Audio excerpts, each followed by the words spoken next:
All right, so we're on. My name is Joe Leonard. I've been involved in racial justice activities around CBC for a number of years. And when I reflect on the spirit that animates that work, I'm struck by how far back in our history as a congregation the concern for racial justice goes. In fact, it goes to the very beginning of our congregation. This congregation came out of the First Baptist Church of Wayne. It used to be up on the corner of Conestoga and West Wayne Avenue.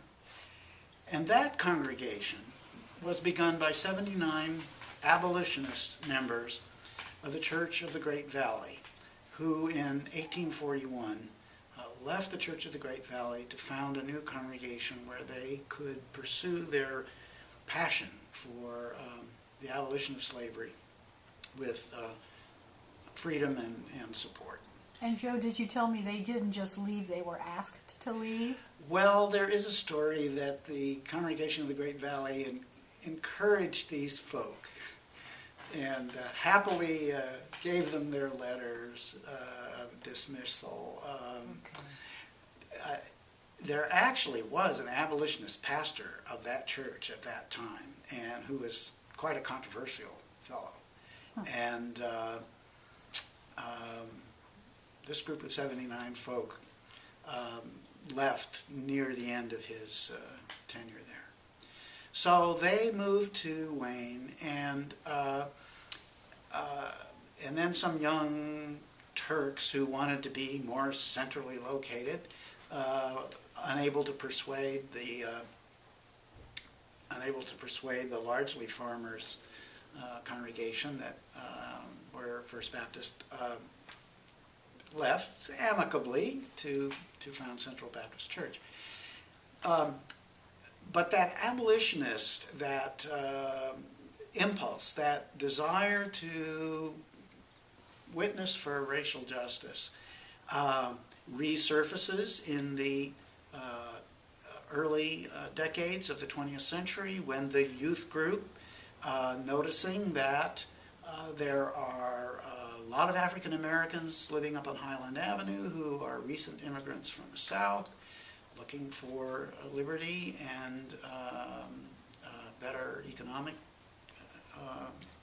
possibilities, raised the money to create a home mission program up on Highland Avenue called the Miller Mission, which functioned for a number of years, teaching English to Italian immigrants, teaching home maintenance and domestic skills to African Americans, and promoting the welfare of that community. And then in the 50s, women in this congregation connected with women who lived on Highland Avenue and created interracial sewing circles in a time when interracial groups were a rarity. Out of that ferment came a focus on fair housing, making housing accessible to people of all racial identities, which was a factor from the end of World War II and into the 1970s. There's members of our church today, still today, who were part of CBC in the 70s and were involved in that activity. The spirit that motivates a concern for racial justice goes back literally generations, more than a century.